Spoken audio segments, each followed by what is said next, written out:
Yeah, I'm multi-talented, but sometimes some things just don't work. Okay. All right, so backtrack. There we go, it's all good. See, I'm like all about just going with the flow. I pretty much haven't found a situation, oh, I should be careful, you know what they say, be careful what you wish for, that I haven't been able to handle, but. Oh, thank you. Hey, did you want to say something? Hey, why not? Let's make the most of this. Okay, so if anybody needs to walk through, just watch out for the cord. I am connected here. Can everybody see the screen okay? Even the folks over here, you can see okay? All right, so if I happen to be blocking, then just say, get out of the way. Okay. All right, well, thank you for that beautiful introduction that I wrote. It was pretty cool. When you're a speaker, you can do that. You can write all kinds of really great things. But, you know, they are all true. I have this adrenaline rush thing that I always need to feed. That was the reason for the jumping out of the planes and all those kinds of things. Because I'm all about experiencing things that I haven't yet experienced. And just in case you're thinking, wow, do I need to be like a really crazy person to experience all those things? Having an uncomfortable conversation can be the same kind of thing. If you're able to have one and then walk away from it in one piece, and then the other person can walk away in one piece, I mean, that's a good thing. That's pretty remarkable. So welcome to Keep It Real, Why We're Afraid to Speak Up and What to Do About It. I promise to give you my very best tonight and to give you a couple of things that you can go away with so that the next time you have an opportunity to speak to someone and it may be a little uncomfortable, that you'll think about things just a little differently and you'll approach the conversation in a slightly different manner. So you're in the right place if you've ever thought about saying something to someone, I mean like really reflective.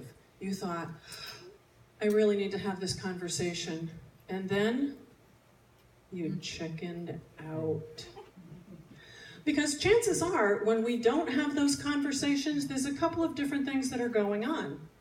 Either this is going on inside of us and we're feeling like an absolute wreck, or we are worried that this is what's going to happen after we have the conversation, and we're going to create a train wreck effect. How many people would like to sign up for doing that?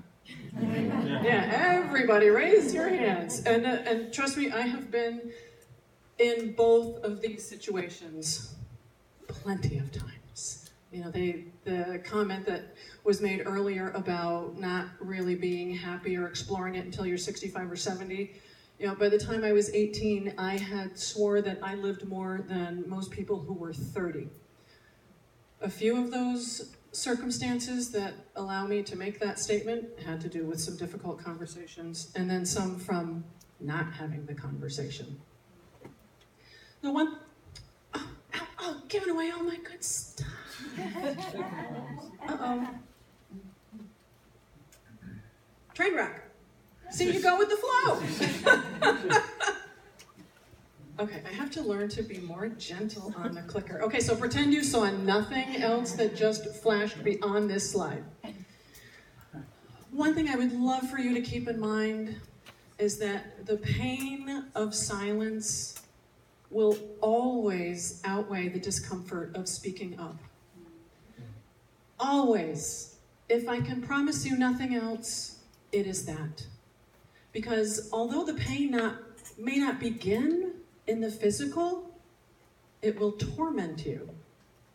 It'll happen here, it'll happen here, and then ultimately it will happen here. And the longer we don't say things, we don't speak up about things that trouble us, the more of an invitation we put out there for something to manifest in the physical. Does anybody know what it's like to bite your tongue and just have stuff like really brewing inside you? You know, your guts start swirling, or my all-time favorite, your throat gets scratchy, or you lose your voice. The body does not lie, and we'll come back to that. So I promise I am going to share as much with you as I possibly can. I have been on this journey in my life, well, let's see, I'm 50, so I've been on it for 32 years. So I can't possibly share everything that I have acquired in that time within the time that we have, but I promise that I will show you at the end of the talk. I have a little surprise just for the Happiness Club folks. So I have a little surprise that I promise I'll show you how you can take what you learned tonight and go a little bit farther with it, if it entices you and if it speaks to you. How many people here, and I'd love a show of hands, have ever bit your tongue because you wanted to say something, but you didn't think you could? Okay, I'm counting how many hands didn't go up, so keep the hands up. Okay, okay, so it's less than half a dozen. Well, for those of you who didn't put your hands up, my hat's off to you. For those of you who did put your hands up, you're in great company. If I stuck my tongue out really far, you'd see half of it's missing. Lots of times, lots of times. But it wasn't always like this. I did not always have the courage to come running up in front of a group of people and talk and be comfortable. One of the first experiences that I had speaking in public, this is when former life, many lifetimes ago, I used to work in the construction industry. And I had this opportunity to do an introduction. Really simple, an introduction. I didn't know anybody in the audience, so I went around to make small chat with everybody, and the only thing I could think of to say was, I'm probably gonna forget my lines. Guess what happened? I get up there, couldn't remember anything, like my whole mind went blank. So there was a time when I wasn't this comfortable. But for me, speaking and writing is truly a spiritual experience. Because to be confident enough, and I'm not talking arrogance, I'm talking confidence, to be confident enough and comfortable enough to stand up in front of a group of people and tell a story, and some personal stories at that, because I'm going to share some things with you that I couldn't always share. So for me to be able to come up and do that, every time it becomes a more intense and a more rewarding experience. Because every time I get challenged to take it to the next level, it's like, how can I show up? How can I be better for the people who invest their time to come and hear my talk? So it's always about being better. I mean, I've had the privilege of speaking at a lot of different organizations. These are just a few. In the introduction, you heard the term medicine woman. For anyone who is not familiar with that woo-hoo kind of term, it's an earth, what I like to refer to as an earth-based medicine. Hi, come on in, I'm Leslie, thanks for coming. Oh, I know you. I hugged this young lady in Madison last year. She is pretty amazing. Anyway, so you see, you just kind of like ad-lib and go with things. Well, this term, like medicine woman, and the fact that I can help people break through things that, like these stories that they've been holding on to forever, that they let shape them because they can't let go. You know, that ability to do that and to proudly say, you know, I'm a medicine woman. It took a while for me to own that. Because, like some of these organizations, the Human Resource Association of Central Connecticut, okay, so that was a room full of HR people. So if you could imagine, I used the word medicine woman, and I had my hair down. You can't see it now, but my hair is probably just below my backside. It's pretty long. It's like in a really tight bun now, so you can't really tell. But it was about owning who I am. Now, not every group is the right audience for every story that I have to share, but the speaking up and the sharing some of these personal stories, it helps us be relatable. And if you ever have an opportunity to give a talk to a group, you want people to know that you're approachable. You don't want people to think that you're on this pedestal and that, you know, they shouldn't be comfortable talking to you. So it hasn't always been like this. It's been a journey, but it's been a wonderful one. So what's my why? Why do I get up and speak about these things? Why do I write books that inspire people? Well, it's a really long story, so I'm going to place little bits and pieces of it in different parts of the talk here. The people on this screen, every single one of these people has inspired me, not motivated, inspired me to be a better person. Let me just get the little, okay, well, you can guess. The top left with the baby picture, I call that my Magilla gorilla photo. It took me a long time before I put that one in talks.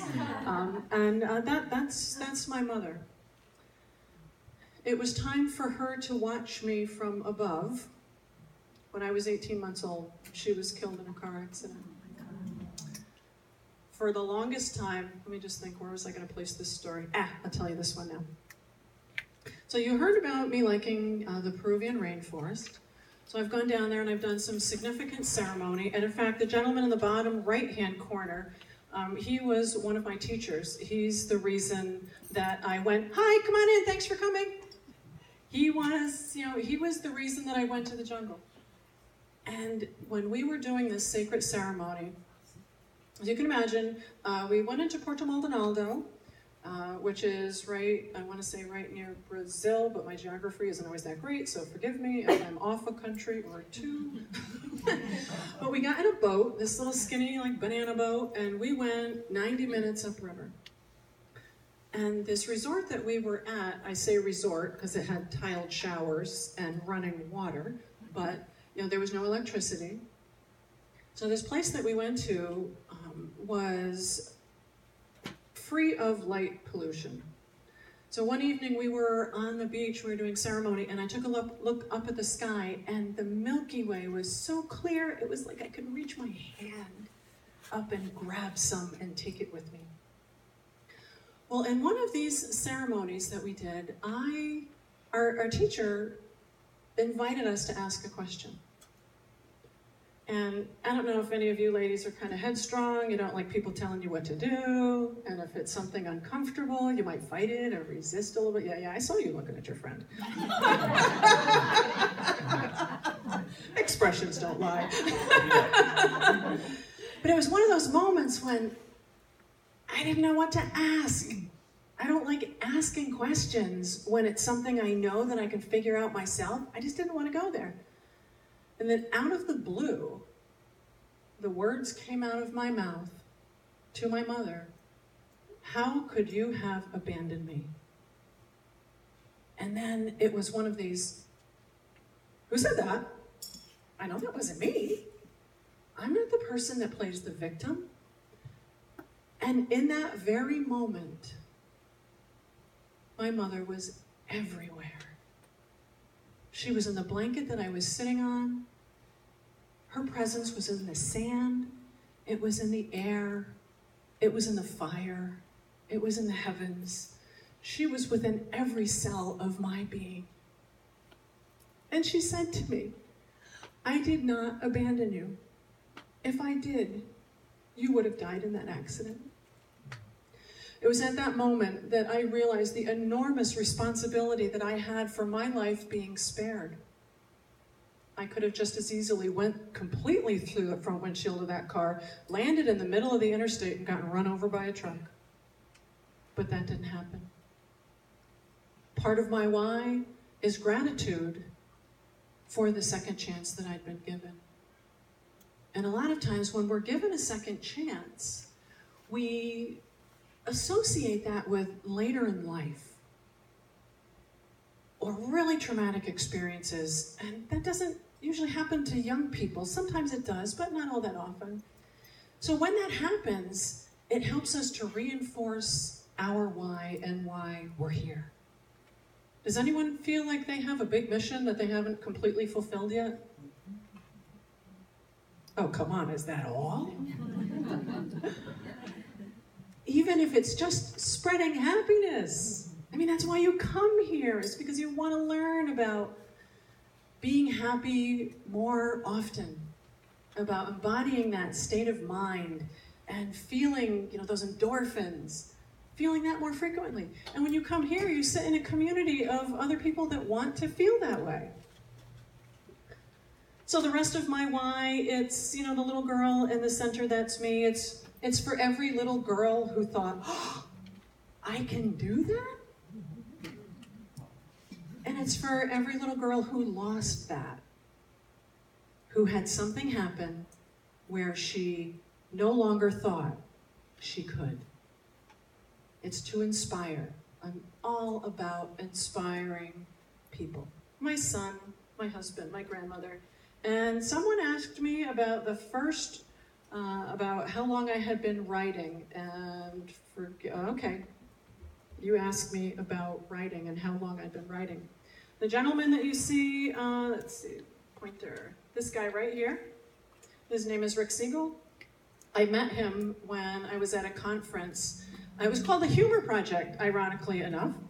And it was to help people incorporate more humor into everything that they did. So a lot of really funny stuff happened. And every time someone came, hi, thanks for coming, come on in. Every time that I encountered a person who was a speaker and who wrote a book, I would always go ask them, so what kind of words do you have for an aspiring author speaker? And this gentleman sat me down and he said, there's no line of people here that are waiting. Why don't you sit down and tell me your story? I'm like, okay, yeah, sure. Have you ever been nervous and talked a million miles a minute and it felt like you never took a breath? Well, that was what this conversation was like with this gentleman. He said, so, what are you passionate about?